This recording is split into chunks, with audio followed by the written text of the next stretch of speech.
So when someone says like, don't take things personally, no, dude, congratulations. Your body is choosing not to freeze, not to flight, but to fight. It's saying, we won't stand for this. And that's a good thing. Thank you, Shannon. Anytime, babe. Okay. All right. So this is one of those topics that really bothers me because there's something about traditional mental health methods that refuses to live in the real world. And this is the perfect example of that.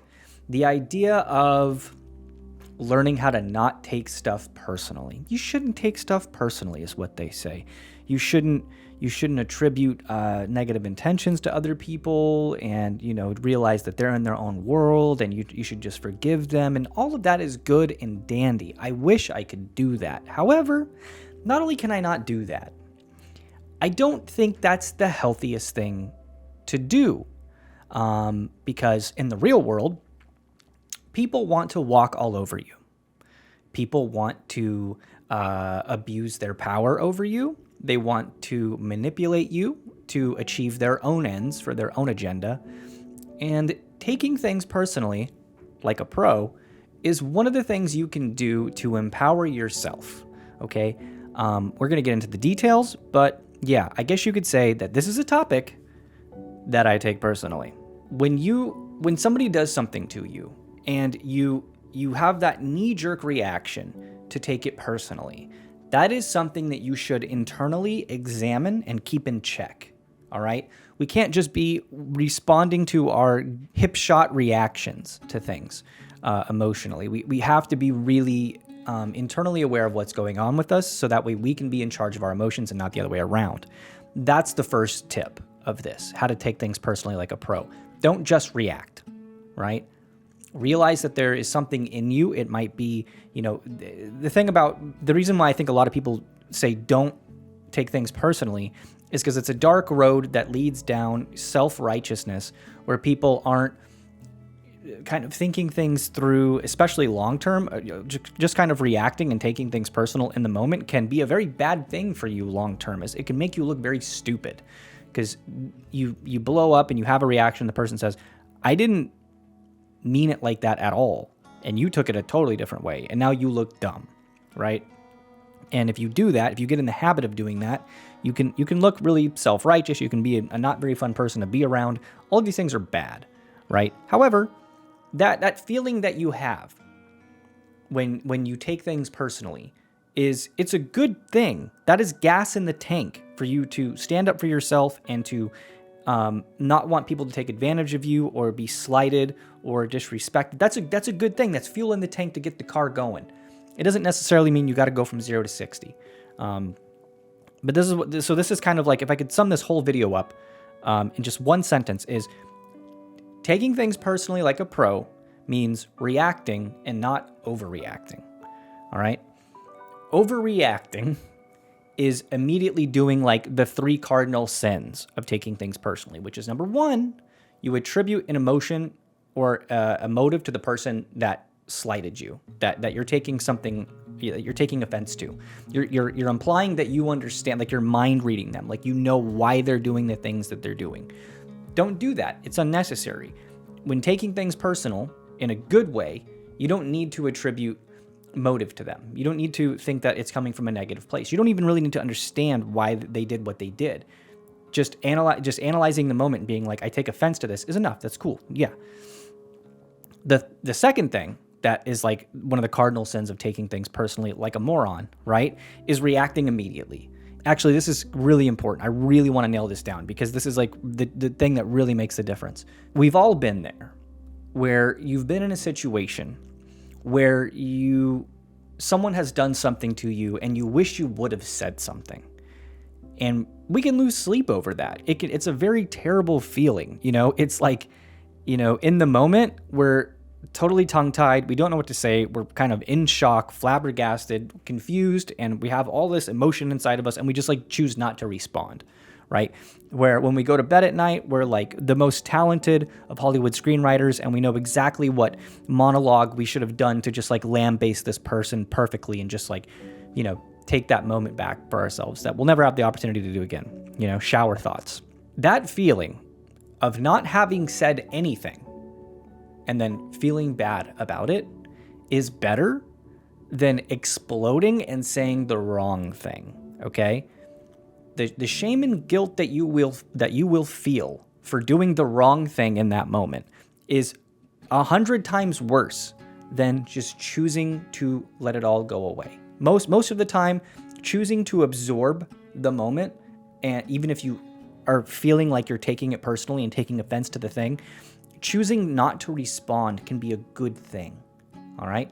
And that's like step number 2, right? The cardinal sin number 2 of taking things personally like a pro is just reacting, going from 0 to 60, letting your emotion lead the dance. You don't want to do that. That is bad. What you need to do is keep that emotion in check. Realize always that although you may take offense to it, reacting is usually not the best. Reacting is usually not the best thing to do. It's just not. It's going to get you in trouble. It's a bad habit, right? And it's also that's reacting is there's precious time there that you should be using for consideration, right? Okay. The third cardinal sin of taking things personally the wrong way is this.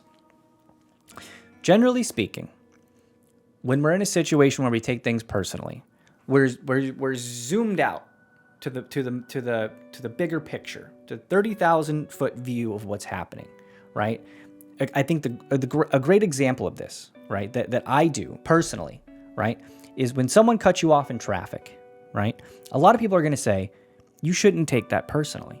You shouldn't take it personally. They're having a bad day. Maybe they left the house late, blah, blah, blah, blah, blah. Here's the thing, which that's great mental health advice. It is. I get it. But also, I live in the real world. I got my kid in the back. They cut me off going up the fucking highway, and they put my life and my kid's life in danger. I'm taking that shit personally, as well as I should. I'm also choosing how I can react to that. Usually just don't react, obviously. Road rage is bad. I'm zoomed out to this like bigger picture, right? Where I can consider, hey, maybe they're having a bad day. Maybe they're in a hurry. They're not paying attention, right? All of these things. That's great. But when I look over, they're on their phone. Okay? So all of that logic and fun mental health stuff, and you go watch a video on how to not take things personally. All of that goes out the window the second that you see the person that just cut you off in traffic on their phone. Yeah, I take it personally, dude. It's like, dude, a lot of mental health advice is like, dude, get real. We're not all monks. We don't live in a utopia. This is the real world. That's why I'm here, giving you the real advice. So when you're zoomed out to that 30,000 foot perspective, right, the third cardinal sin of taking stuff personally a bad way is to not take that as an opportunity to assess the situation, okay? Yes, there's probably motives that they have for saying what they said, but communication is super, super clunky, right? They say that it's like 70% or like 90%, next year it'll probably be like 99% of what people say is through body language. It's not the words that they're saying. So don't get immediately upset by the verbiage that someone is using. A lot of people are not super articulate in how, and I've already talked about this at length. Like, people are generally bad at expressing emotions, period. Like, language is clunky, and the ability, that was ironic, and the ability to express thoughts and emotions with language is very, very difficult. It takes a long time, right? That's why, especially like when you have two people that just get into a new relationship, there's a lot of miscommunications happening, and it's very difficult. Don't just look at the words that are being said. Don't take the words personally, right?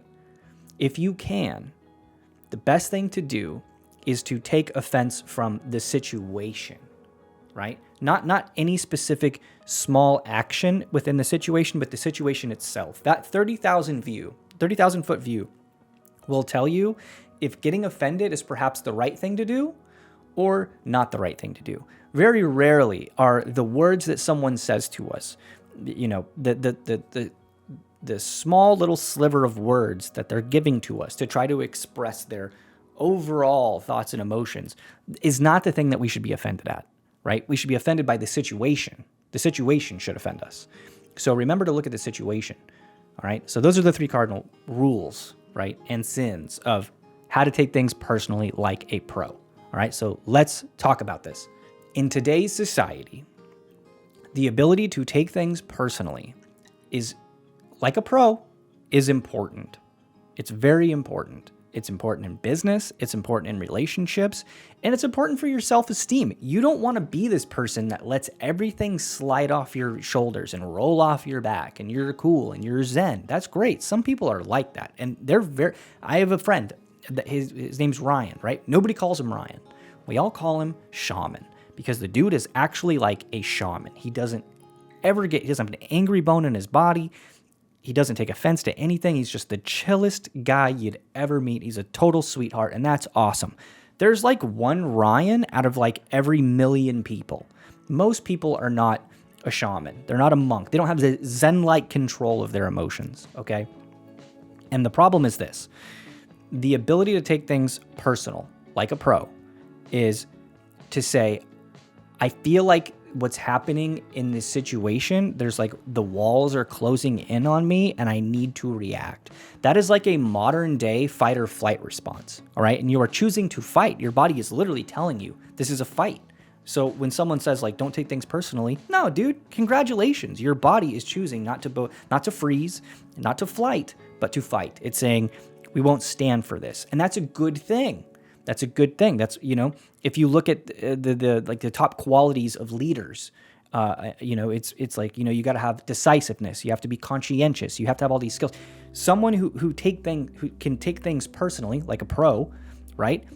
You immediately are going to be decisive. You are going to know what decision you're going to be decisive because you're going to know that there's a decision that needs to be made in that moment. Right? Your spider senses are tingling. Something is not right. Someone is trying to get the better of you and your body is telling you that it's not okay.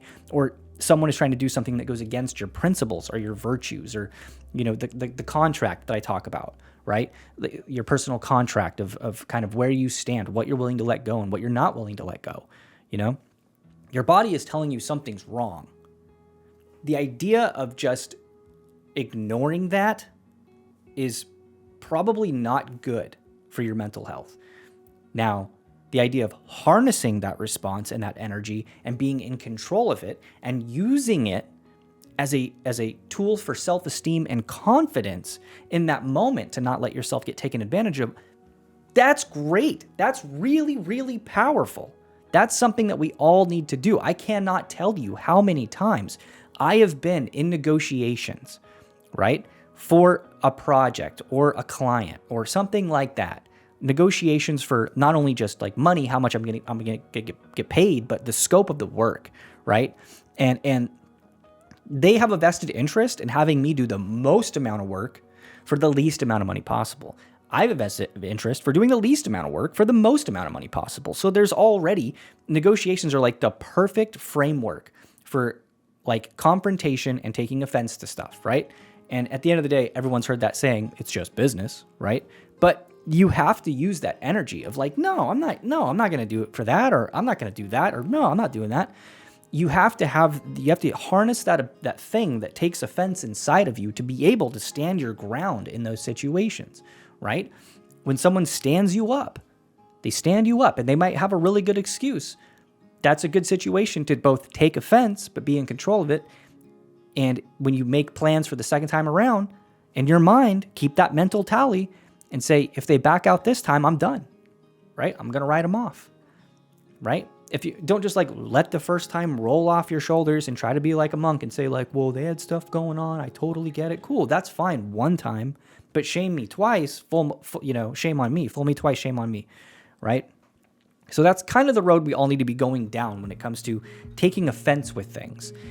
We should not be aiming to not take offense. We should be aiming to react in a way that allows us to not be taken advantage of, for us to feel confident in the decisions we make, for us to utilize that steam for our self-esteem, and to not overreact, right? And to not act like we're mind readers. We don't need to understand the exact motivations of the person, because like I said, it's not the person that we should be getting offended at, it's the situation.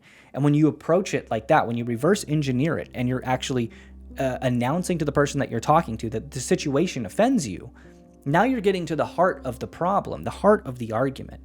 You could say, You're telling me whatever you're telling me out of the blue. I didn't really expect this. You had said this in the past, and now you're saying something different, and you're not giving me much of an explanation for why you're saying the things you're saying right now. That's a perfect example of being offended like a pro. You're saying, what's happening right now is bullshit. You need to explain yourself. This isn't working for me. Rather than just attacking the person or their motives or whatever. Rather than just saying like, you're doing this to save money or whatever it might be, right? You need to attack the situation. Don't overreact. Okay. All of this is extremely important, by the way. If you're looking at your life, right? And right now I want to talk to a very specific person. If you're out there and you're looking at your life and you're looking at your self-esteem and your confidence and your relationships, and you're starting to really question like, I got a lot of people in my life that are like users. They're like users of me. They only call me when they need to vent or they need a favor. They don't ever really ask me how I'm doing. People seem to take advantage of me a lot. This video is for you. You need to start learning how to take stuff personal like a pro. Because one fact is true of people, right? Which is if you give them an inch, they will take a mile. Okay? People like to know where they stand in the relationship, in the power dynamic, right? And if you allow people to use you in a relationship, especially for long periods of time, that gets very comfortable for them, right? But as soon as it tries to go the other way and you try to ask for a favor or you try to be the one, people don't have time for it because you've established now through a pattern of behavior, through your history of the relationship, that you are the giver and they are the taker. And if that's the way that you feel in life, this is the hack. This is the tip. This is the trick right here. You have to learn how to take things personally like a pro because that is your body giving you the fuel to stand your ground, right? That's why I think it's a beautiful nervous system response to have that immediately, like that fuck you energy, right? To a situation, being able to take that, right? And then turn it into fuel for what you need to get out of the situation, to speak your piece, right? To speak your truth, to say how you feel, to say how you see the situation, and then to kind of put the person on their back foot in order to get at something deeper, which is, why is this happening, right? Why is this situation presenting itself to me? Did I allow myself to be recognized as the kind of person that could be put in this situation? Because if so, we have a problem. Turns out I'm actually not the person that will allow myself to be in the situation. So you need to change the situation, right? That's the power of taking stuff personal.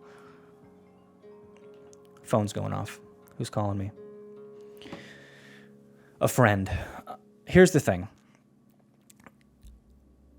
I don't like so much of the mental health advice around this topic because, like I've already said, it doesn't feel like it really exists in the real world. It also feels like good corporate advice to keep people down. That's what it kind of feels like and sounds like when I listen to these videos of like, how to not take things personal. It kind of sounds like they want to keep you a cog a little bit. It kind of sounds like they want to keep you unconfident a little bit. It kind of sounds like they would like you better if you were just one of those people in Brave New World by Aldous Huxley, just taking the soma, being happy and living your life. That's a great way to be. I wish that was what life could be, but it's not. That's not how people are. That's not how reality is. That's not how the world is. The world has pressures. Relationships have dynamics, and there is always power at play. Okay? And that feeling that bubbles up in you of, I think I'm starting to take this personally. You're offended. Okay, cool. Figure out why. Figure out the situation. That you don't need to attribute any motives to the person, and realize that probably the reason that you're offended, okay, is that there's a disconnect between how you see yourself and how this situation sees you, and you have to rectify that, right? Because you should not stand for the world trying to paint you as the person you don't want to be. We all have to take control of our own identities and how the world sees us. That's why I'm so passionate about this topic, okay? The world will only ever see you as you let it. And one of the truest things is that people are, for the most part, afraid to become who they could be, okay? Whether it's fear of failure, fear of letting people down, fear of ruining relationships, fear of embarrassment. There's so many things that stop us from reaching that full potential. But like the lowest hanging fruit on that tree is this natural response that we have inside of us to take offense to things and bottling it up and using it as fuel to do the things that we need to do to have confidence, right? That's when we start to take back the power and the control of our identity and how the world sees us. And we can then use it to mold how the world sees us in our relationships, right? So don't write off that feeling of being offended. It's important, all right? Learn to take a breath, learn to take control of it, and then ride that sucker like a pony whoosh, to the finish line where people can't take advantage of you anymore. Let me know what you guys think. I love these videos. I love talking to you. Leave me a comment down below. If you haven't already, please like and subscribe. It helps me a ton, and I appreciate you guys. I'll talk to you later. Peace.